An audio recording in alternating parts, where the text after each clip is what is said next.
to submit your questions, and we'll go ahead and answer questions at the end. A recording will be available within 48 hours, and you can head over to our website, yubawater.org, to sign up for future updates. You can do that in the pop-up subscribe box, or you can go to About Us and stay informed. So a quick note about Yuba Water Agency. We are a standalone public agency, and our mission areas include flood risk reduction, sustainable water supply, hydropower generation, fisheries protection and enhancement, and recreation at the beautiful new Bullards Bar Reservoir. So today we'll be talking about flood safety, Yuba County's flood risk and flood history, and the creation of Yuba Water Agency, as well as an overview of our flood risk reduction mission area, the history and construction of new Bullards Bar Dam, dam safety and levee improvements, coordinated reservoir operations and managing our watershed for changing conditions, and future investments in public safety that are in the planning stage. So with that, I'll go ahead and introduce today's speakers. We have Ryan McNally, he's our Water Resources Project Manager, Tim Trong, our Chief Dam Safety Engineer, and John James, our Manager of Resource Planning. So with that, I will go ahead and pass it off to you, Ryan, to get us started. Thank you, Bonnie. My notes up real quick. Yeah, good afternoon, everyone, and thank you for joining us during your lunch hour. My name is Ryan McNally, and I'm a Water Operations Project Manager for the Yuba Water Agency. And one of my primary roles here is to ensure we remain invested in and strengthen our position in programmatic flood protection to benefit everyone in Yuba County. And as we dive into our presentation, I want to first chat a little bit about flood risk in Yuba County and how the Yuba County Water Agency came to be. And on the photo you see in front of you right now is an aerial picture taken of the city of Marysville in 1955. And I think it's especially impactful because it illustrates how vulnerable our community is to flooding. Slide, please.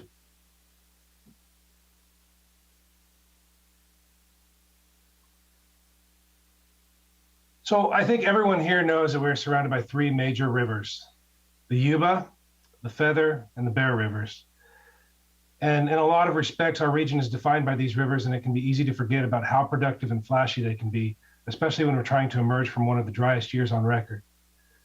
From a hydrologic perspective, the Yuba County is very fortunate to have such a remarkably reliable water supply. But however, that reliability can and often comes at a cost. Between the years of 1805 and 1997, there have been more than 30 major flood events in the Sacramento Valley, and most of them have had an adverse effect to Yuba County. Slide, please. In addition to hydrology, one of the factors that also contributes to the flood risk here in Yuba County include its levees and its historic gold mining legacy. Our region has an extensive history of hydraulic gold mining in the nearby Sierra Nevada foothills, and this mining literally washed away entire mountainsides and led to large quantities of silt being deposited in the rivers, which raised the riverbeds. And in some places, the riverbeds were raised higher than the cities themselves, and that includes the city of Marysville. And to combat the floods resulting from the reduced river channels, rudimentary levees were built by early settlers. And this ended up exacerbating flooding even more as silt continued to build up and the rivers were further manipulated by the construction of more protective infrastructure, which included debris dams and bypasses. Slide, please.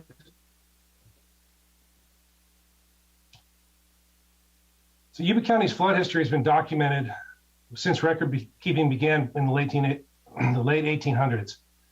However, the catalyst for the Yuba County Water Agency and the Yuba River Development Project, which was responsible for constructing the new Bullards Bar Dam just above Dobbins on the North Fork of the Yuba River, was flooding that began on Christmas Eve, 1955, caused by what we refer to today as an atmospheric river and a weather phenomenon we'll talk about in just a little bit.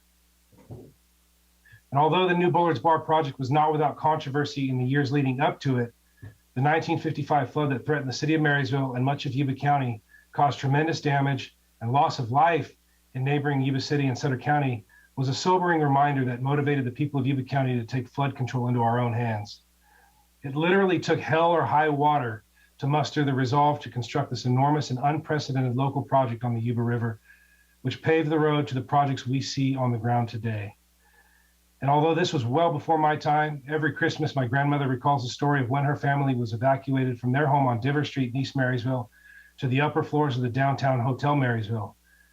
She was only a freshman in high school at the time, but vividly remembers watching from their hotel window as an army of volunteers gathered to save Marysville, knowing that her dad, who was my great-grandfather, was one of the men filling and stacking sandbags on the D Street Bridge, which was ultimately destroyed by the Yuba River later in that flood. And what seems like a lifetime ago to some, those rivers still haunt many who lived through the catastrophe of not knowing if they were going to make it or not. Slide, please.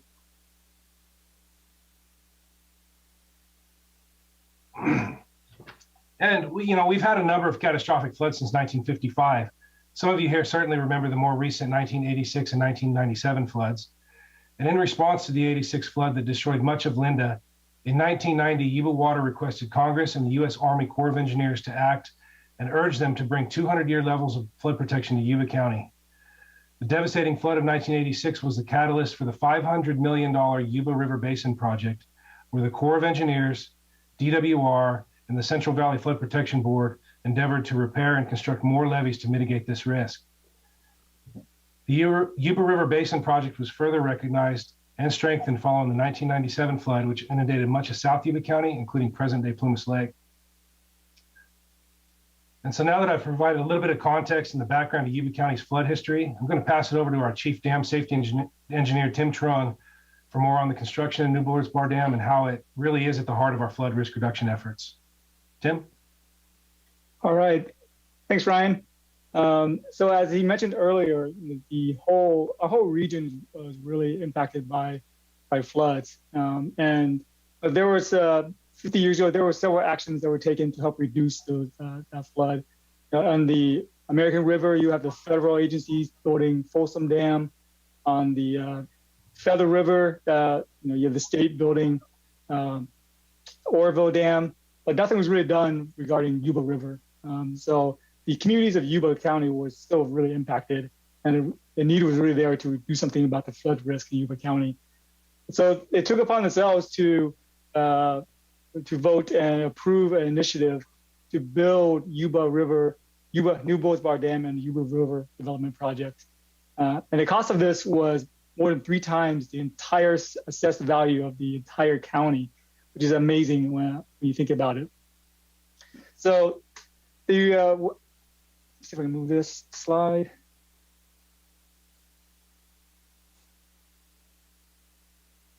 Hey, Bonnie, the slide's not moving. Would you mind? Thank you. So they got the proposition approved and moved forward with constructing new Bullards Bar Dam to help reduce the flood risk in Yuba County. This is a monumental achievement for the county. The dam, when it was built, was 645 feet tall. It still is. But it was the 4th highest dam in the country at the time, and now it's the 5th highest dam in the country. The dam itself holds almost 1 million acre-feet of water in the reservoir. And an acre-feet is, as it sounds, is an acre of area a foot deep. Over the winter, we reserve about 170,000 acre-feet of that, or about a little over 17% of the reservoir capacity for flood risk reduction. So we don't use that 17% of the reservoir to help us help reduce the flood risk in Yuba County. And the dam also provides water supply for various irrigation districts around the county as well.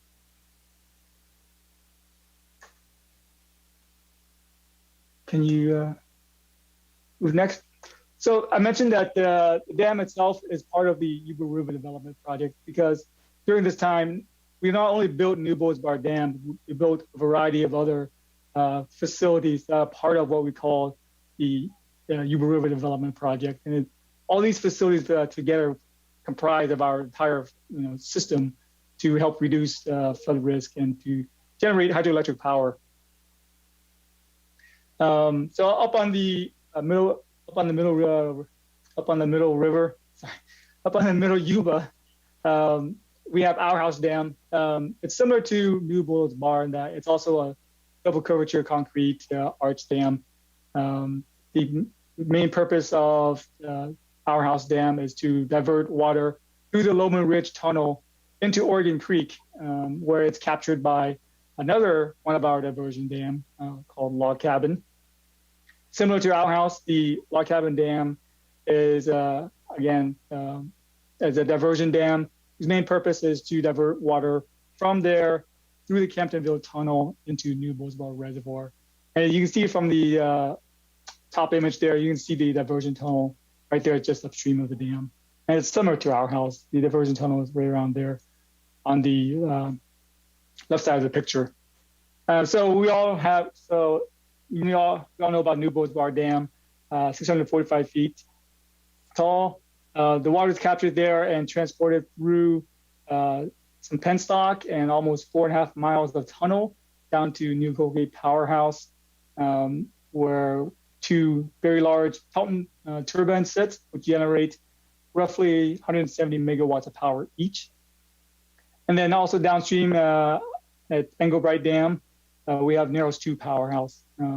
So these facilities were all constructed at the same time as the Yuba River Development Project. They comprise the entire system for the agency. Along with flood risk reduction, the Powerhouse also helps generate revenue for the agency as well. And that revenue is invested back in the Yuba County communities.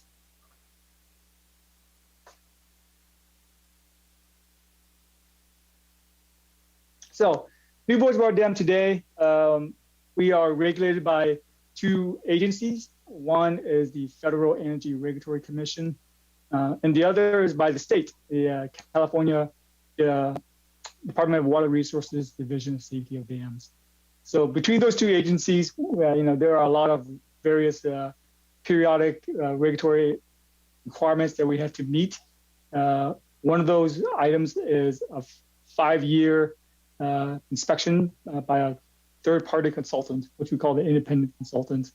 So this is basically where we go out and hire a contractor, and they come in and inspect all of our dams and all of our powerhouses to ensure that the dams are safe and that we are operating in accordance with all of our requirements. And it's a very massive undertaking, and usually the process itself starts almost a year in advance to complete this process, and it's done every 5 years.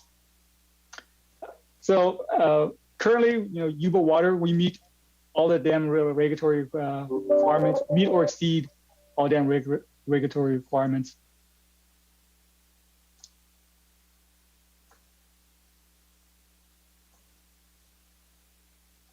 Too far.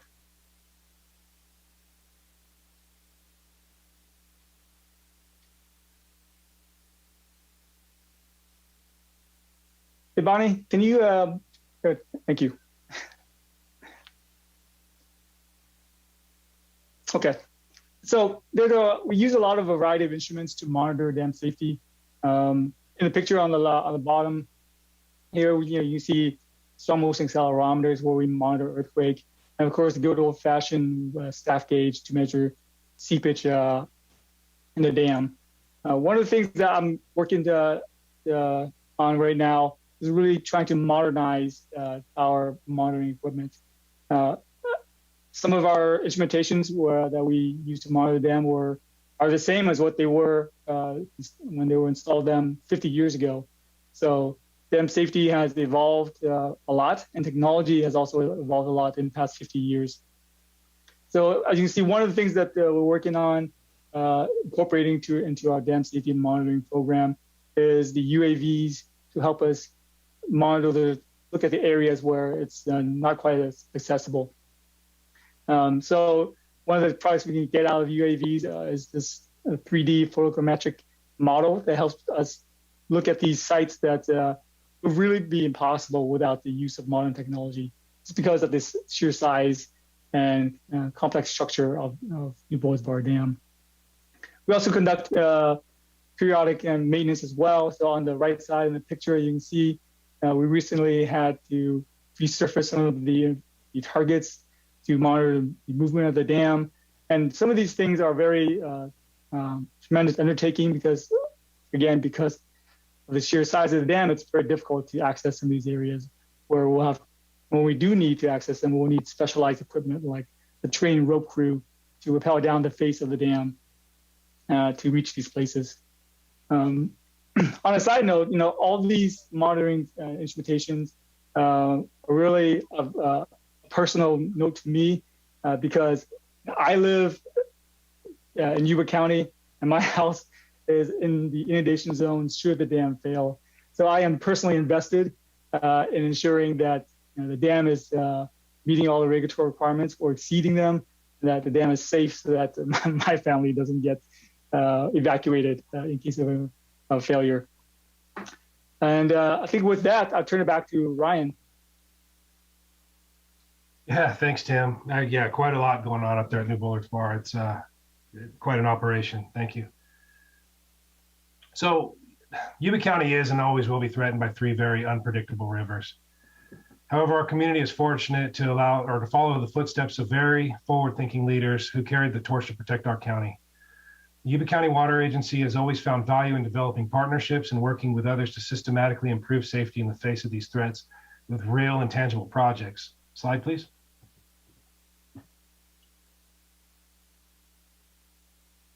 So all told, along with local, state, and federal partners, there's been more than a $600 million investment to reduce flood risk in Yuba County, and it's paid off. Today, we're among the best protected areas in the state. And Yuba Water also continues to pay approximately about $5.5 million annually in bond debt to cover both the agency and Yuba County's local cost share for much of the completed levee work, including the Feather River and Bear River setback levees, and will continue to do so through 2038. Slide, please. So since formation in 1959, Yuba Water has led the local effort with state and federal agencies and Congress and many others to increase public safety by reducing flood risk for the people of Yuba County. And as we move forward and streamline our flood risk reduction program, we've embraced three initiatives that encompass the projects that Yuba Water is currently and continues to invest in toward our target of 100 and 200-year levels of flood protection. Now I'm going to stop there for a second because when we're talking about flood protection, you often hear the terms 100 or 200-year levels of flood protection. Well, that can be confusing, and so I'm going to try to explain what that really means and distill it down a little bit. And so what that really represents is the percentage of likelihood that flooding will occur in any given year consistent with the probability of its value. And for an example, a 100-year level flood event is so large and so rare that we could reasonably expect it to occur once per every 100 years, or in other words, a 1% chance in any given year. Same thing carries forward to the 200-year event. They're much larger in magnitude and much more infrequent, and could reasonably be expected to occur once every 200 years. So that's 1/2 of 1% chance of occurring any given year. And so these are just values given to illustrate the magnitude of flood events. Federal and state agencies use these numbers to determine how safe an area is, what kinds of structures can be built there, and the cost of insurance premiums. So in reality, though, this is a way to identify the size of such events and not the frequency of occurrence. And when we stop and think about that, such events could theoretically occur multiple years back to back, which can be misleading. But to achieve these goals, Yuba Water's mission is to help our partners to coordinate and unify smaller improvement projects for increased efficiency and to develop a long-term plan to complete construction and repairs necessary to achieve reduced flood risk. So getting back to these three goals, they are achieving a 200-year level of protection for urban areas, which include the cities of Marysville, Wheatland, Linda, Olivehurst, and Plumas Lake, and a 100-year level of protection for agricultural areas. Also to coordinate and unify smaller improvement projects for increased efficiency. And finally, our goal is to develop a long-term plan to complete construction and repairs necessary to achieve reduced flood risk. And as you can see from everything we're talking about this afternoon, Yuba County has been and continues forward as a leader in helping to develop flood protection infrastructure. Slide, please. So when it comes to levees, a lot of people might not realize that Yuba Water doesn't actually own or operate any levees. In reality, and although the agency constructed, owns, and operates the new Bullards Bar Dam, which is the critical infrastructure resulting from the 1955 flood, the levees protecting our county are owned and operated by various local jurisdictions and reclamation districts. Slide, please. Two of the largest flood risk reduction projects completed in recent years are the Bear and Feather River setback levees that protect much of South Yuba County, including Plumas Lake. So the Bear River setback levee is a 2-mile-long levee protecting South Yuba County with 200-year level of flood protection. It also includes a 339-acre expanded floodway, a 639-acre ecological preserve, and it actually lowers 200-year flood stage upstream by 1 foot. Similarly, the Feather River setback levee is a 5.7-mile-long levee protecting South Yuba County, offers a 200-year level of flood protection, has a 1,500-acre expanded floodway, and lowers 200-year flood stage upstream by 3 feet. This is actually a physical lowering of the river upstream. Slide, please. Work also continues on the Marysville Ring Levee, which you can see progress on right now if you drive out of Marysville heading east on Highway 20. The slide right on the screen right now illustrates the project in its various phases, and the gray portions are those that have already been completed, and the green is what is currently underway. The light blue segments represent the next phases, and work on phase 2B is expected to begin sometime next year. And the orange segments are currently in the design phase. It's important to note that this levee protects more than 12,000 people, and when complete, will give the city 200-year level of flood protection to help ensure permitting for new businesses, residential development, and lower cost flood insurance. Slide, please. And then we have the Three Rivers Levee Improvement Authority, who has recently completed the new Yuba Goldfields levee, which has achieved the 200-year level of flood protection for much of South Yuba County. This was really the final piece in flood protection for South Yuba County to provide that 200-year protection, and it complements the Feather River and Bear River setback levees. And this is out Hamilton-Smartsville Road on your way to Beale Air Force Base. Slide, please. So moving to the north side of the Yuba River, we also have the Hallwood Side Channel project. And this project will remove 3.2 million cubic yards of sediment from the lower Yuba River and will lower water surface elevations and velocities during high water events to reduce stress on the levees. Additionally, this project will enhance 157 acres of natural habitat to restore historical floodplain processes, making it a win-win. So that's really what makes it a flood risk reduction project. But it's also interconnected with the nearby Trilla North Training Wall project, which is partially funded by Yuba Water, that is focused on reducing flood risk to the communities of Hallwood, Marysville, and District 10. Slide, please. So right now, we have 2 ongoing flood risk reduction programs, 13 flood risk reduction projects that are complete or in construction, 3 studies that are well underway, and 4 projects that are in the planning or design phase. And some of these projects that we don't have listed on the screen right now, but just to give you a rundown of a few of them, we have the Bear River Corridor Management Plan, the District 10 Tow Access Corridor Project, improvements to the Grasshopper Slough Levee near Wheatland, an additional Bear River setback levee, phase 2 of the North Training Wall, which I just talked about with the Hallwood project, a comprehensive flood risk management plan, and a real-time inundation mapping project for Yuba County, and that's in conjunction with Yuba County OES and the Sheriff's Department. And these are all projects that are real and tangible efforts to further reduce the risk of flooding. They also represent $25 million the agency has leveraged to raise an additional $500 million in state and federal funding. However, for some of the projects that will have the biggest impact toward protecting Yuba County, I need to pass this presentation over to my colleague, John James, for the fun stuff. Thanks, Ryan. My name is John James. I'm the Resource Planning Manager for Yuba Water Agency. And among other responsibilities, I manage many of the agency's operational flood risk reduction projects and programs, including some of the ones we'll be looking at today. Next slide, please.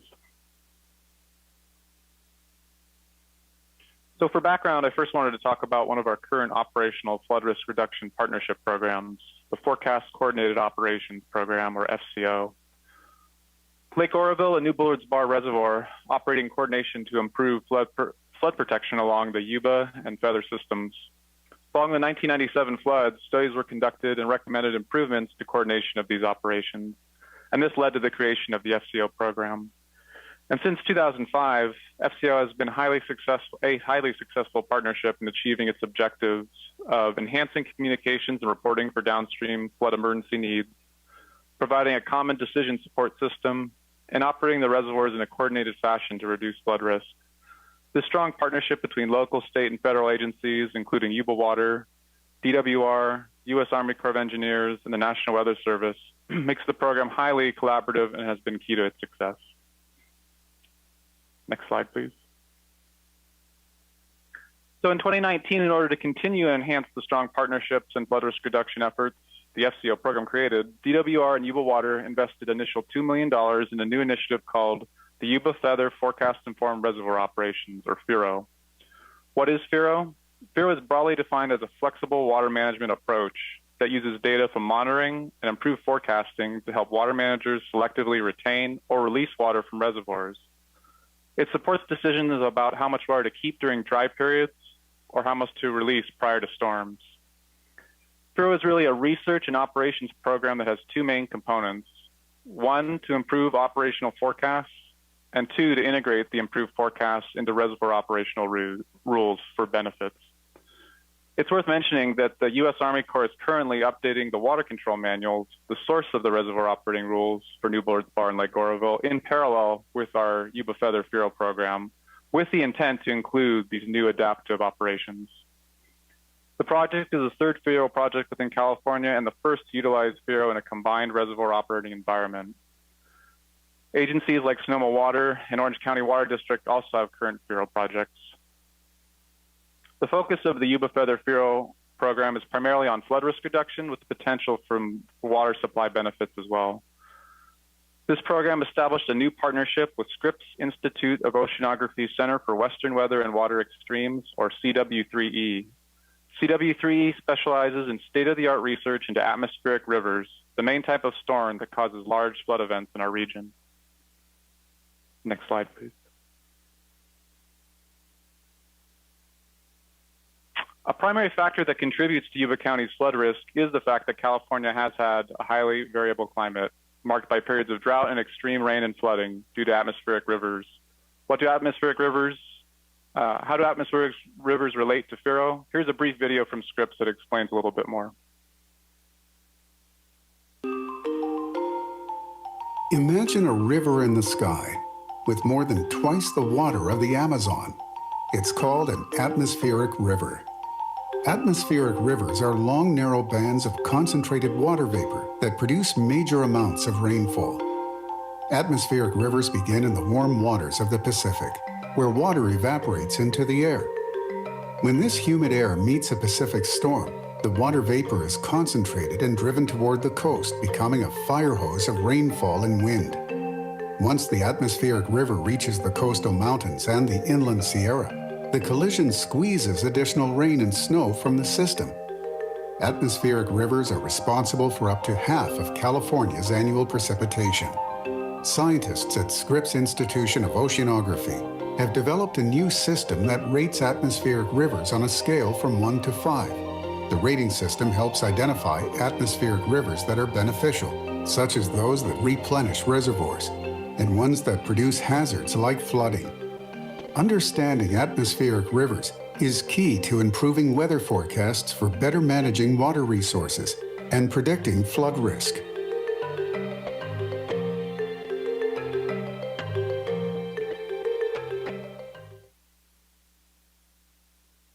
All right. So it turns out in California, and specifically in our region, being able to accurately predict atmospheric rivers is the key to successfully implementing FIRO. Working closely with our partners at Scripps, we are focused on improving atmospheric river forecasts in a number of ways specific to our area. And these include new permanently installed weather monitoring stations in the watershed, weather balloon launches during the events themselves, and also flights over the Pacific Ocean using sensors called drop-sons to measure the atmospheric rivers during their development. The observations are being fed into real-time computer weather forecast models and are already improving forecasts. Additional research under the program includes soil moisture conditions, watershed freezing levels, and rain on snow events, And all these items focus on better understanding how many complicated variables impact runoff into reservoirs and how to better forecast them. Next slide, please. So improved atmospheric river forecasts and enhanced operations rules are important process and technology upgrades. However, to achieve the full benefit of these strategies, it requires the ability to release water ahead of large storm events. Yuba Water Agency is planning a new spillway named the Atmospheric River Control Spillway, or ARC Spillway, and the following animation provides more details on how the spillway would potentially operate in the future. In one of its most significant public safety efforts since building new Bullards Bar Dam and Reservoir, Yuba Water Agency is designing a new second spillway. By improving the dam's operational flexibility, the new spillway will significantly reduce flood risk, enhance dam safety, and strengthen the region's resilience to climate change. Bullards Bar has only one spillway currently, situated high in the dam. Because of that, when there is significant rainfall, we have to wait until the storm is upon us and much of the reservoir is filled before we can release large amounts of water. But by then, the river channel below is also filling because of the storm. Another challenge is that currently the maximum water level for the reservoir is set by an inflexible, calendar-based approach. During storm season, we are required to keep the water level in the lake lower so that there is plenty of room to store potential runoff. That's the case regardless of how much rain falls, which often forces us to release water at the beginning of winter, even though the rest of the year may end up being dry. But a new second spillway with gates 31.5 feet lower in elevation and the implementation of forecast-informed reservoir operations will enable us to use the forecast to determine how much runoff water we expect to flow into the reservoir in the days ahead, and then release water in advance of the oncoming storm while the river channel below can handle the flows. And then use the space in the reservoir to hold back flows when the storm is strongest, reducing flood risk for the entire region. Additionally, during some dry water years, if no storms are forecast, we can potentially hold on to water that we normally would have had to release, which could be especially valuable when water availability is scarce. Find out more about this important public safety project at yubawater.org.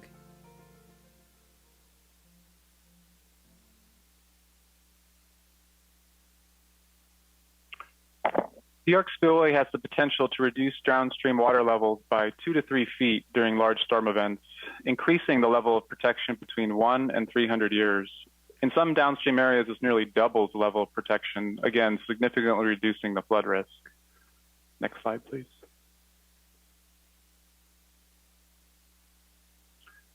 So why are lower water levels important related to flood protection? These stage reductions dramatically reduce the stresses on the levees. Historically, many levee failures have not occurred due to overtopping, but due to piping and undermining due to the strains from the pressure of the water in the channel. So similar to a water tower, the taller a column of water, the greater the pressure. And lowering the river stage during the flood reduces this pressure and extends the effectiveness of the levee protection, thus dramatically reducing the flood risk during individual events and over time. Next slide, please. And as has already been mentioned, California already has one of the most variable climates in the United States. And climate change forecasts indicate periods of wet and dry extremes will potentially increase in magnitude and frequency. Essentially, the wet periods will be getting wetter and the dry periods will be getting drier. Additionally, overall temperatures are likely to become warmer, allowing for more precipitation to fall as rain versus snow, especially in flood events. And rain and warm winds at higher elevations during future atmospheric rivers may contribute to additional melting of snowpacks, further increasing flood potential. By using the latest technology and forecasting, the ARC Spillway would be able to release water days ahead of these large events, thus minimizing the impacts to downstream communities. The spillway will act as a climate resiliency tool that, when coupled with FERO, can help mitigate the impacts of future large flood events. Next slide, please.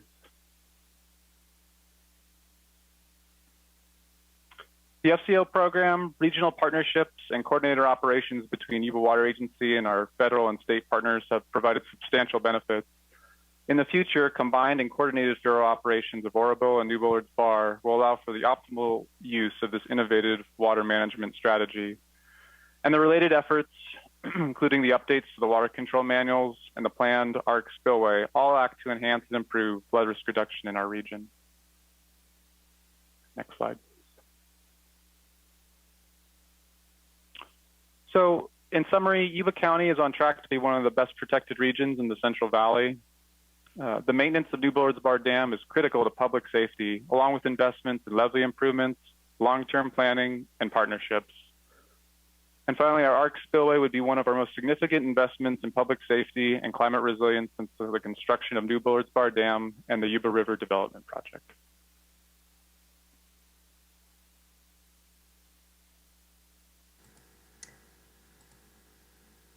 All right, wonderful. So that concludes our lunch and learn. We're going to take some questions now. For those who are interested, you can follow us on social media at Yuba Water. We're on Facebook, Twitter, and LinkedIn. You can also visit yubawater.org to subscribe to future webinars and news. And you can also scan the QR code on the screen right here if you'd like to subscribe to future webinars. And again, we'll be sure to send out a recording of this webinar. So we'll go ahead and move on to questions. We have a couple in the queue already. Previously in the webinar, folks had asked if there will be, the slides will be available, and we can definitely send the slides out.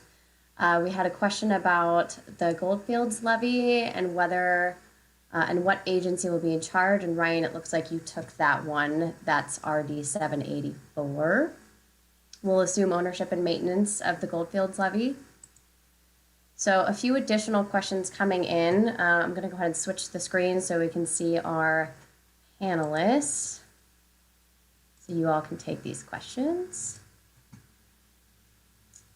All right. Ryan and John, if you wanted to turn on your videos, we can go ahead and take some of these questions. Okay, so we've got, are there any plans to get infrastructure dollars for improvements? That may be the recent Infrastructure Act that was passed. Ryan, did you have a response for that one? Yeah, I don't know, John, if you wanted me to take that, or because we're both, John and I are really working together with our team internally to go after that several funding sources. But we're really focusing on developing partnerships with state and federal agencies to, I guess, leverage resources and really develop a way to fund especially the ARC spillway. So a short answer is yes, we're definitely going after those infrastructure funds. John, I don't know if you had anything to add to that.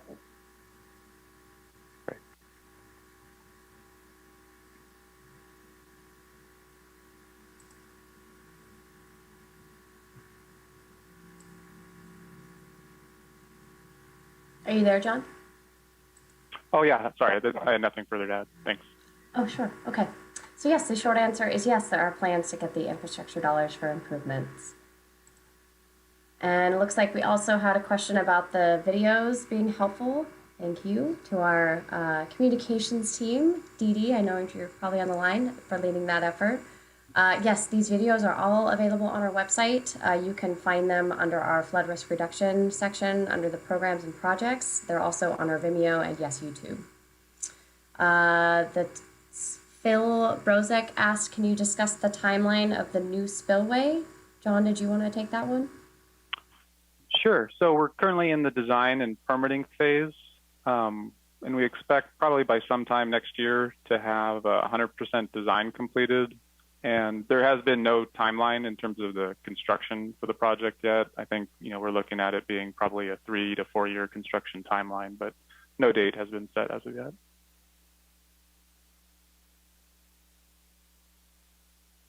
And it looks like Alan Cabrera asked, given the drought situation in California, is it relevant to consider flood hazards? We love this question. Ryan or John, did you want to chime in on why it's important to consider flood hazards during times of drought? Yeah, I'd be happy to at least give my perspective on it. I think it's always relevant to consider flood hazards. And I think just going back a few years, if we look at, we had a pretty extensive drought, 2013, 14, and 15. And, I guess you could have asked the same question then. And then what we saw in 2017 was kind of a banner year for precipitation. And we all remember it from the Oroville incident and some damages we actually incurred locally through high water. So yeah, I think the answer is always relevant to consider flood hazards because things can change. And we had this atmospheric river present itself 3 weeks ago now, and the potential is those can keep coming, and especially if we develop pretty good snowpack, and things can always change really quickly. Although there is quite a bit of a buffer in the reservoirs right now. It's something we always want to keep our eye on. And John, I don't know if you wanted to add anything from a meteorological perspective or. Yeah, I mean, I could just add that, I think that's exactly it, is that we're looking at these periods of variations becoming more and more pronounced. Again, the drier periods becoming drier and the wet becoming wetter. So I think the opportunity when it is dry is actually a perfect time to focus on some of these efforts, because you have the time, to look into some of these programs and projects with the understanding that, there's always going to be, the new phrase I think is precipitation whiplash, right? We're going to turn back the other way. So. Thank you. Tim, anything that you wanted to add on preparing for floods, even during times of drought? Yeah, no, I think Ryan and John hit all the highlights. So. And great, Tim. This one might be for you. What is Oroville doing to provide the same protection on the Feather River as well as the Yuba? Or Ryan, I know that the Department of Water Resources manages Oroville, so that's probably more appropriate for them. But Tim or Ryan, anything that you wanted to speak to there? Well, I know that I can't speak to exactly what they're doing specifically, but Oroville is also a part of the FCO, or the Forecast Coordinated Operations, right now. So we constantly coordinate with them and talk with them regarding our releases and our operations, to ensure that we don't both release at the same time and flood the downstream communities. So they're very active in that, as well as us. As far as other specifics, I don't know. I don't have any information. I don't know if John does or not. Yeah, I just say, again, they're our partner in the FURO program, the Yuba-Sutter FURO program, and also went through a comprehensive needs assessment, following the 2017 incident.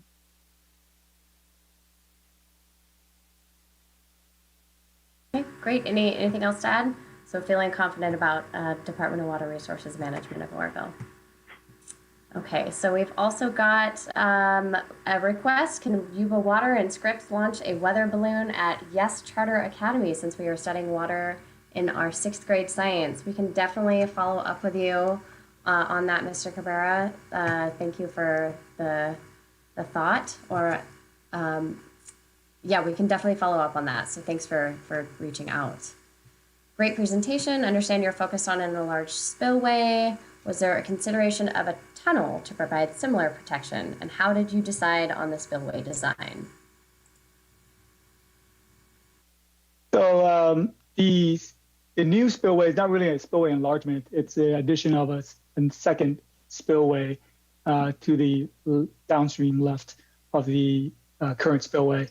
And we did go through a couple of design reviews.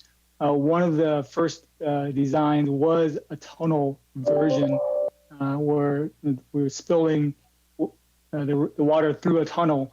But there were design challenges with that. There were engineering challenges with that design, and concerns from us in terms of operations and various aspects. So we went back into the drawing board, looked at the design again, and came back with this open channel design, almost the same thing as our current spillway, because we're very comfortable with it. We know it works. It's used widely in the industry. So it's also turned out to be a little bit cheaper in the long run to build. So the current design is based on current operations, but we also did consider other designs as well, including that tunnel. Great. John, anything to add on the design of the spillway? Nope. Tim got it. Great. Looks like we've got a few more questions. Another question about the presentation. Yes, we will send the presentation and the recording out within the next 48 hours. And we have a question from Annie Vasquez about how many times has the water reached higher than normal That may be relationship to New Bullards Bar, and how will the second spillway eliminate that critical situation? So how many times has the water reached higher than normal, I suspect, at New Bullards Bar Dam? And how will the spillway eliminate that critical situation or potentially help eliminate high water at New Bullards Bar? I can take a stab at that. And I think, maybe a way to look at it is how often do we envision using the second spillway to reduce downstream flows? And I think, on average, we've done a lot of modeling and looked at historical and potential future events and scaling. And I think, in general, we just say we'd expect to use it, again, maybe once every 10 years or so. Again, that can be, variable based on how storm events come in. But on average, I think that is about how we anticipate using the spillway, or the frequency of using the second spillway in the future. And again, by using the spillway, we're looking at reducing the downstream water levels more so than the levels in New Bullards Bar. Great, and it looks like we've got a sixth grade class present. So we've got a few more questions from our sixth graders online. One of them is, why did they build the dam? And I think we talked about that earlier in the presentation. Tim, if you wanted to take that one again for Cecilia, why did they build New Bullards Bar Dam? Yeah, really the primary purpose of why we built the dam was for flood risk reduction to help protect the communities downstream of the dam, including Marysville, Yuba City, and but the dam also provides many other secondary benefits as well.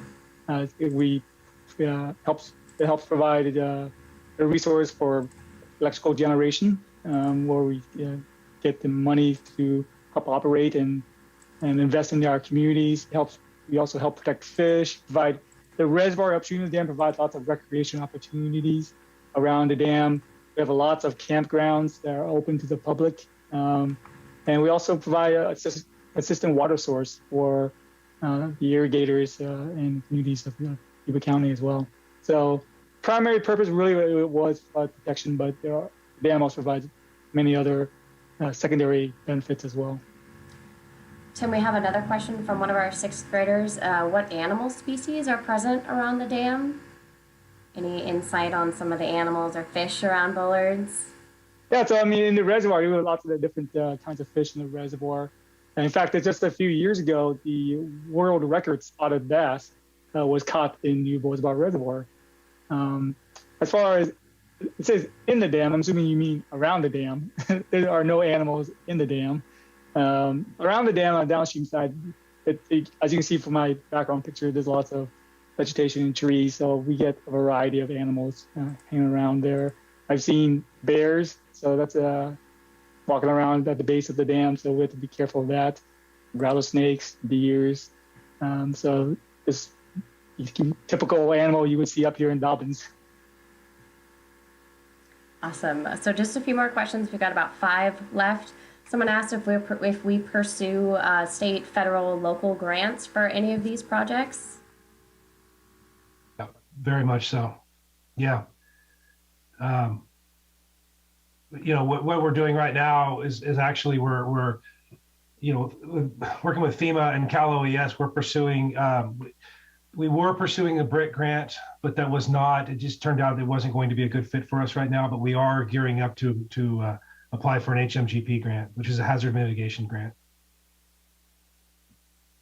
Great. And then we also had a question if the revenue generated at Colgate is used to support the agencies who maintain levees. Absolutely. I think that's one of the biggest things that one of our biggest focuses at the Yuba Water Agency is we do a lot of support for our neighboring reclamation districts as well as our member units. And with the reclamation districts, a lot of the capital improvement projects are funded by Yuba Water, and really we put the focus on using those funds to leverage other grant funds. So we try to be the seed money wherever we can to apply for state or federal grants. And it's been, from everything, the projects we talked about this morning, it's been a tremendous success, and we're going to continue to do that. That's our charge.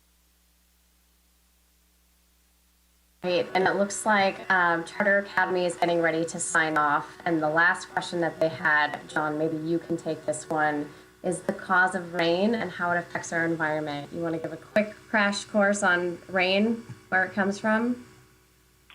Yeah, so this is an example of the water cycle as you know, the water evaporates and then you know, falls to the ground as it comes off the ocean and then runs back down the rivers and back to the ocean and repeats. And so that process is, you know, as old as time, and you know, our agency you know, has these great resources that really you know, benefit from that cycle. So. Wonderful. Okay, the last two questions. This one also might be for you, John. Will the water level change from the Arc Spillway affect electricity generation at the dam? So will water level changes with the Arc Spillway affect hydropower generation? Yeah, so the times that the Arc Spillway would be used would be during times we would be spilling water anyway, and so, or have the capacity to spill water. And so there'll be little to, you know, no impact to electrical generation with the spillway. Great. And our final question, it looks like, and then we'll wrap up. What are the impacts of aging infrastructure, and how are we dealing with them? Tim, not sure if you've got some insight on dam maintenance and how we generally handle aging infrastructure. No, that is an excellent question, and I get that a lot. New Bullards Bar Dam, like many other dams built around that same area, is getting up there in age. He's 50 plus years old, and aging infrastructure is definitely a concern for most owners around the country. Most dams are 50 plus years old. I like to use the analogy of a car. You know, so when you buy and own a car, there's maintenance you need to do on the car to ensure that it continues running. And if you maintain a car well, it can run for a very long time. You know, there are many examples of people driving over 1 million miles on their car because they do their routine maintenance on the vehicle. Similar to the dam, you know, the dam is it's a moving structure, but believe it or not, you know, it looks like it's a very, very big hunky piece of concrete that sits there, but there are lots of internal things that are going on, and it's that we have to monitor to ensure that the dam is continuing stable. And things do deteriorate in the dam, so we have to go in there and do periodic maintenance. One of the things that we did recently was a grouting project to seal up the foundation at the base of the dam to reduce the amount of seepage. We're currently undergoing a maintenance project right now to reduce some of the pressure from underneath the foundation as well. So it's a continuation of maintenance that we have to do, a continuation of monitoring, which is why, you know, it's one of my goals is to really upgrade all of instrumentation to modern 21st century standard to ensure that we have comprehensive coverage of the monitoring and safety issues inside the dam, and really to try to tackle those maintenance issues and make it more preventative maintenance instead of corrective maintenance where something goes wrong and you have to fix it. So it's just again, it's a continuing work, and you, like a car, you have to continue to monitor and conduct periodic maintenance on various parts of the dam. Wonderful. That was our final question. So thank you so much to all of our participants for coming today. And John and Ryan and Tim, always a pleasure having you all speak about flood risk reduction and dam safety. So with that, we will send out a recording of this webinar and a copy of the slides for those who asked. And we will see you at our next Lunch and Learn. Head over to yubawater.org to sign up for future alerts, and hope everyone has a wonderful rest of your day, and happy early Thanksgiving to all. Thanks, everyone.